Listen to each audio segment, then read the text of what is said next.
Welcome to Power Talks. In today's special episode, we are discussing about terrorism, 9/11, and global security. Since decades, the world has been fighting against various kinds of extremism. However, since 9/11, the quest for global security has become of highest priority. On March 3rd, there was rather a very unfortunate incident in Pakistan, unfortunate for Sri Lanka and Pakistan government both. The cricket team of Sri Lanka was attacked by some terrorist group in Lahore. Could this be an aftermath of the Mumbai attacks in November? Well, of course, it's very difficult to say at this stage because Sri Lanka government has requested Pakistan government to investigate and give us a report. So basically, based on that report only, government will come to a conclusion. On the day that it happened, Foreign Minister of Sri Lanka was here. So President requested Foreign Minister to go to Lahore and have discussions with his counterparts and the relevant officials with regard to this incident. Post 26/11, how is the world looking at India's efforts in combating terrorism?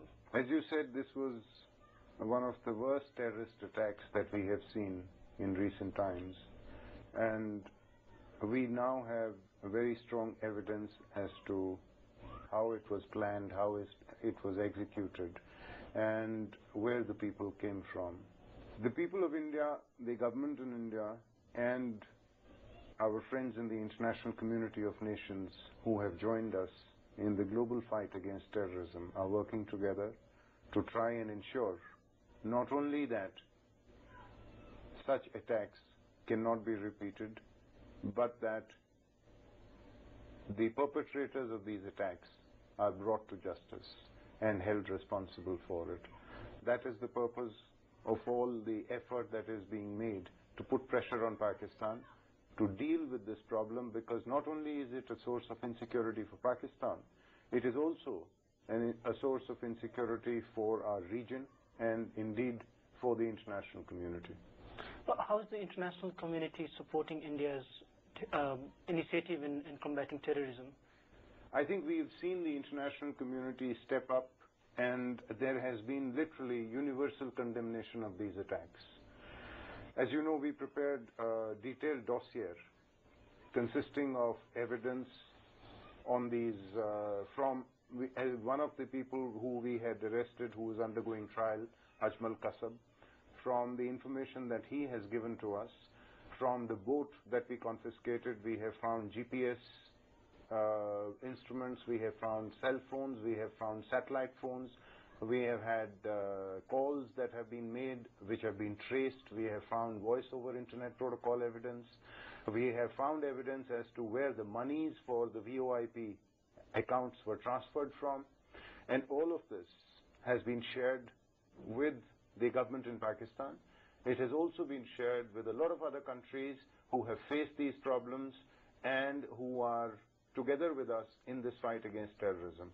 All this has helped to bring pressure to bear on the Pakistani authorities and the Pakistani government so that they take necessary steps to deal with this problem. And how is the progress taking place in dealing with Pakistan on this issue? Well, we had handed over a detailed dossier to Pakistan, as I mentioned to you. We received a set of questions from the Pakistani authorities, to which detailed replies have been given. We hope that the steps that so far Pakistan has taken can be further strengthened so that these terrorist organizations which operate from the soil of Pakistan their actions can be ended once and for all, and the people who are guilty can be brought to justice. Has this affected the peace relations between India and Pakistan? Well, naturally there has been an impact, because we would like to see Pakistan act on its commitment, which was made many years ago when General Musharraf was the President of Pakistan, and he made this commitment in January 2003, if I remember correctly, when he said that Pakistan will not use its soil to execute any kind of terrorist attacks on India.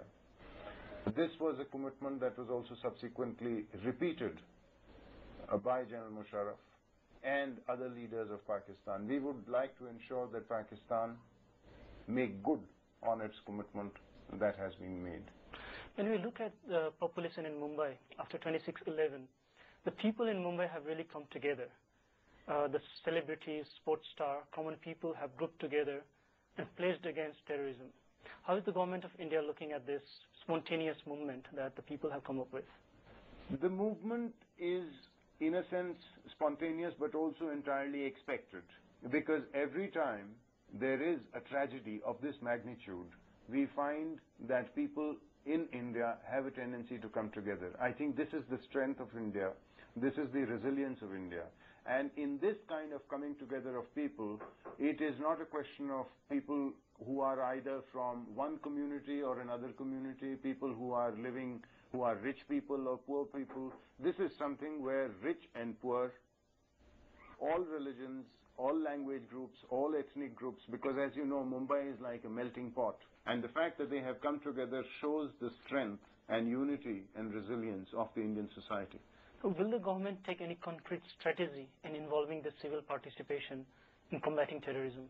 Ultimately, whatever be the role that the police and the intelligence agencies can make, terrorism is something which requires the active support and cooperation of citizens groups that are aware and concerned about it, and they find in government a responsive government which deals with their concerns.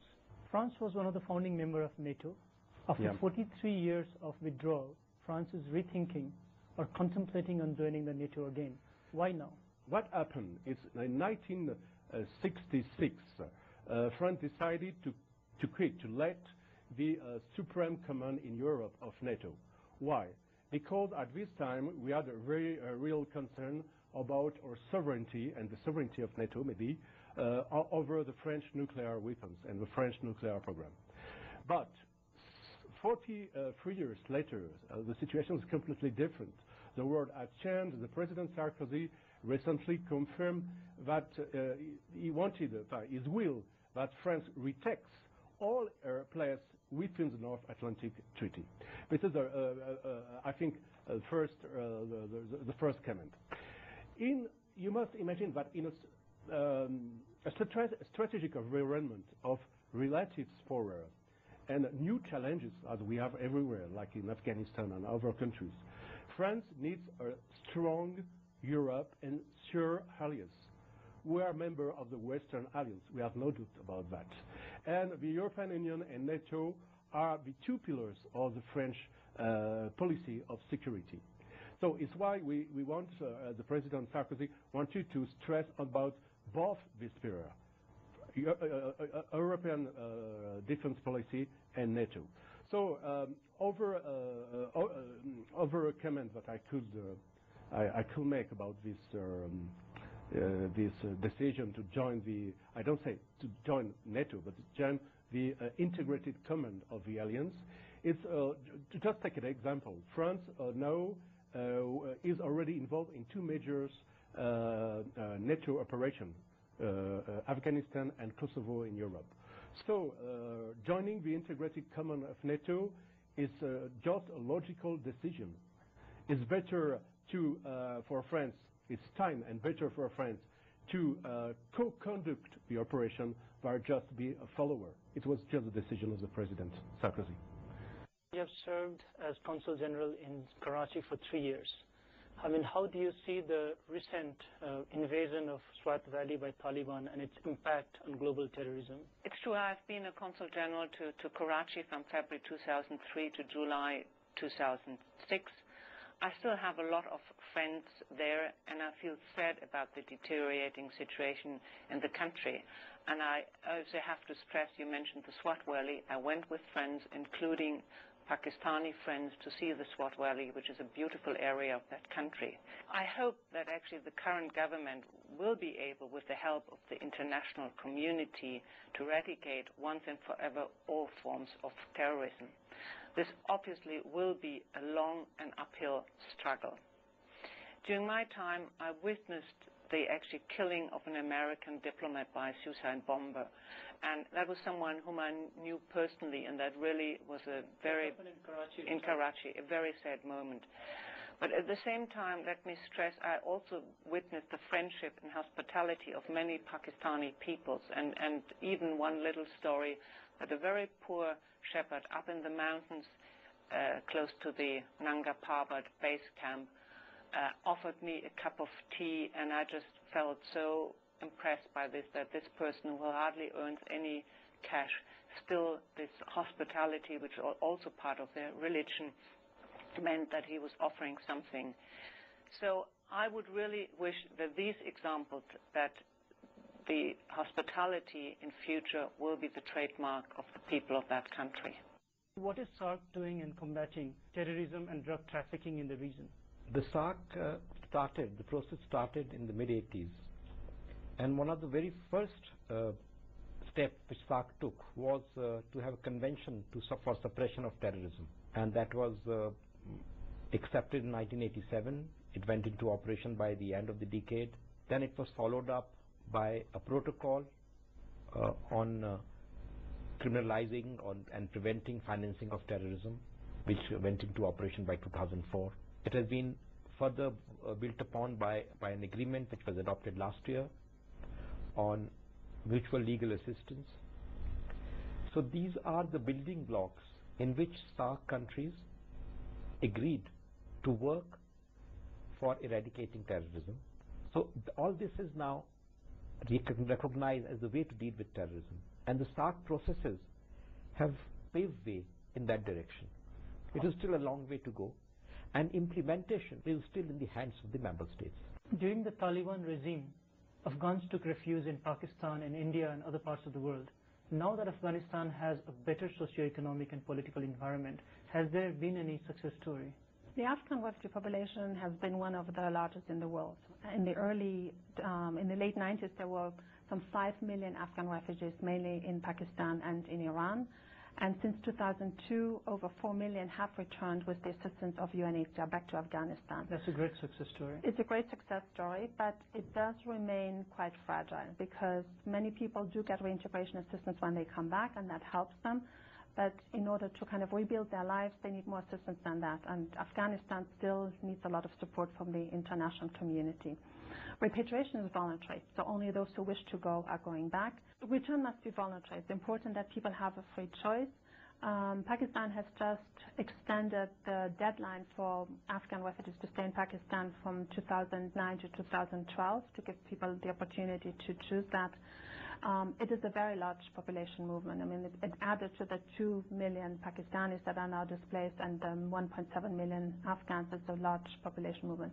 UNHCR is helping all these displaced populations with the government, and we have been doing so in the past. We've been helping local hosting populations that have been hosting the refugees. We've been helping during the earthquake, and we will continue to help, considering the conditions and as difficult as they are, to reach the refugees and the displaced persons in need. In sensitive areas, we see that children and women are more affected. And with the rise in terror attacks in most sensitive areas, does that limit the works of UNFPA, especially in terms of the security of staffs?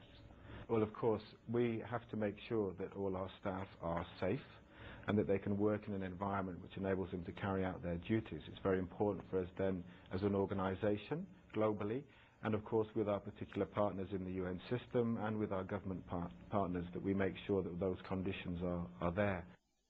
But I think it's, as you hint, actually very often those who suffer most from instability or insecurity are women and children. And therefore it's so important that we as UNFPA and with our partners work to make sure that their needs are not forgotten in times of instability or natural disaster. We really have to make sure that their needs are addressed properly. On one hand, the security mechanism of Kathmandu International Airport is vulnerable. On the other hand, over the last 3 years, we have seen a rise in the small armed forces at the border, Nepali border. Do you see this connection as a huge security threat in the future for the entire South Asian region? I don't know that there's an immediate connection, but I think all of Nepal should be taking a look at the airport on any number of ways. It is the face for most of your visitors that come in, and it is not always the best face forward for Nepal. So building up those facilities, making sure that they work expeditiously, that people are handled in and out would be a big boost to the tourism industry. Certainly there is at least one terrorism incident that has originated at the Tribhuvan airport, and all of us take that seriously and believe that any airport in the world can be used for those kinds of activities, and if it is known that there is lax security, it increases the chance for a repeat of what happened earlier. The groups in the Terai are troubling. I think primarily for me, they are troubling for what they do to their neighbors. They are making it very, very difficult to have a normal life in the Terai.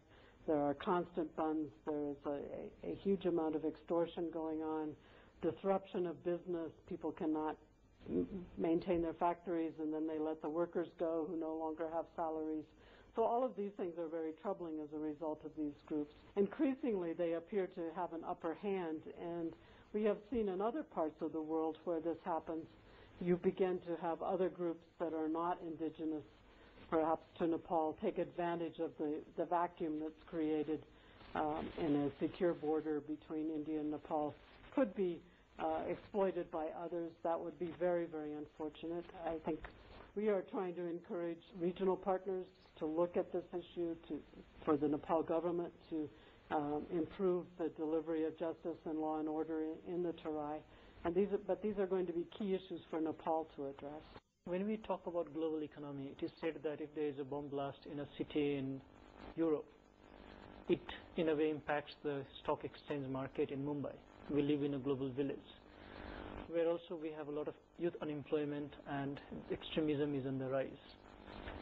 Cannot the investors also invest in the positive growth of young generation? Yes. Even if it is to ensure their own investments? Yes, I agree with you. It's a global village now. World is flat now. Everyone is connected to everyone. I think yes. But thing is that those decisions have to be conscious decisions. Those decisions have to be measured very carefully, and have to be ensured that the money goes into the right channel and used. So end user funds are very important. Giving money to somebody is very easy, but monitoring the use of end user funds is also very important. So I think to make the whole thing successful, we need commitment from everybody. It's not holistically, the banking system is holistically responsible for this. It's not that. The recipient is also equally responsible. Regulators are responsible. It's a holistic responsibility to make it successful. Post 9/11, President George Bush was very quick at reacting towards it. And as a result, we had the war on terror in Afghanistan and later on the invasion of Iraq. As an author on politics and as a professor of political science at the University of Kansas, how do you view his immediate reaction towards 9/11? Well, I think the immediate reaction was pretty good, and his popularity soared. He had a 90% approval rating. I think that by and large in the United States, and I'll just speak for the United States, there was great support for the initial war in Afghanistan to throw the Taliban out. And I think that structurally you needed to address homeland security in some way. Whether you needed to produce a very, very large department or not is another matter. But symbolically, that looks very powerful. We're really doing something. So I think George Bush, short term, gets high marks. I do think the war of choice, and I would call it a war of choice in Iraq, turned out to be a bad choice.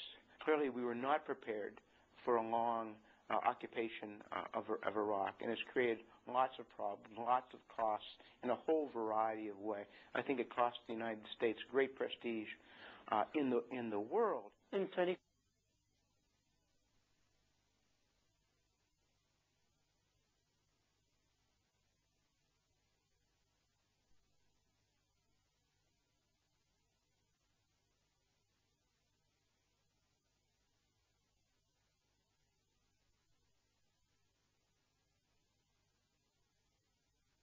As early as 1947, just 2 years after Hiroshima, he gave secret testimony to the United States Senate. And at one point, a senator asked him, well, Dr. Oppenheimer, is it possible for 4 or 5 young men to construct a crude atomic device and put it in a suitcase or a crate and put it aboard a ship and smuggle it into New York Harbor and destroy New York City? And Oppenheimer looked at the senator and said, gave him a one-word reply, yes. The senator was rather dumbfounded and said, well, Dr. Oppenheimer, what is our defense against this? And Oppenheimer replied, well, you might get a screwdriver and open up every crate and inspect every suitcase. You know, there is no defense. It's not practical. There's no defense. Now, it is going to be harder than I make it sound like for a terrorist group to build a real atomic weapon. But they could, it's much easier to build, quote, a dirty bomb. And that's a real serious possibility, and we have to, we should be addressing this, I believe, by trying to eliminate all nuclear weapons and make the availability of the raw fissile material unavailable. Malaysia has played a key role in the global effort of combating terrorism since 9/11.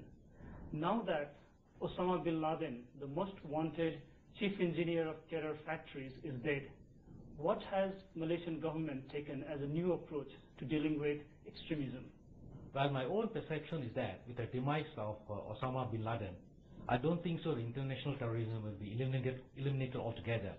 You know, if you look over the years, Osama bin Laden has become more of an inspirational leader and a face for international terrorism. And now there are so many cells, independent cells, operating, so-called franchise cells, in many parts of North Africa as well as in Asia. So I think in addressing this problem, Malaysian approach has been consistent as well as participatory role. I think I can draw parallel to our own experience in handling own domestic terrorism that is posed by communist insurgency during the 50s, 60s, and 70s. You know. We have very successfully addressed our domestic terrorism posed by communists in those years, basically by opting to two approach.